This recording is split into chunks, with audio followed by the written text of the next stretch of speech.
What can be said about LA social culture that hasn't already been said? So many times in the last 2 years living here, I have walked into a room and seen the person scanning me for what value I could possibly give to them. And to be honest with you, I don't know why this is accepted.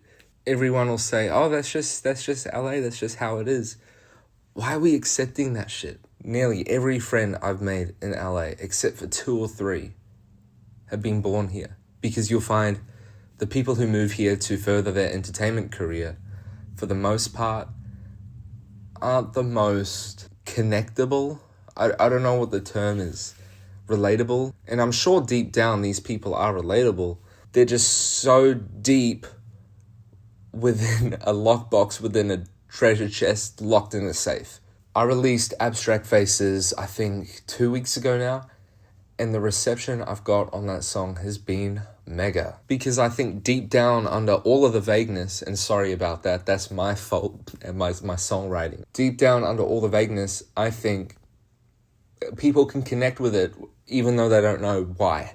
And let me tell you why. The idea of Abstract Faces, and I know the best magician never reveals the secrets, but Abstract Faces is a lived experience of walking into rooms and feeling like everyone's got a fucking mask on. Meeting people trying so hard to forcefully push an identity. I'm talking like a Silver Lake coffee shop dude. I'm talking like a West Hollywood fashion dude. I'm talking girls who know the bouncer at Poppy. I'm here to say that I'm not rocking with it.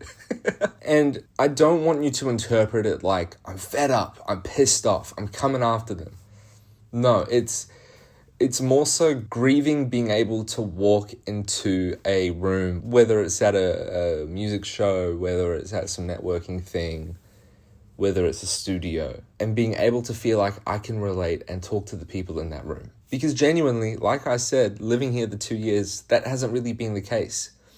And I don't know if it has to do with the way I was raised or just some non-compatible thing with me being from South Auckland and these people having a predetermined outcome they'd like to reach whenever they talk to someone.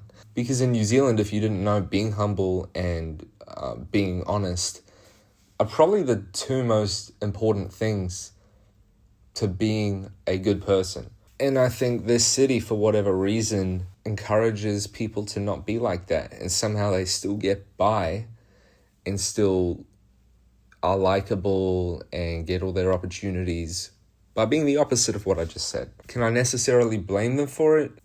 Not really. There is a unspoken social rule book in this city that rewards vagueness, overly positive people, being reserved emotionally, while acting so extroverted at the same time.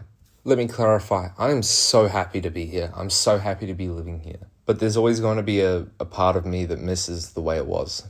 If you can relate in any way, I'd like you to let me know. But that's it from me. Enjoy the rest of your week.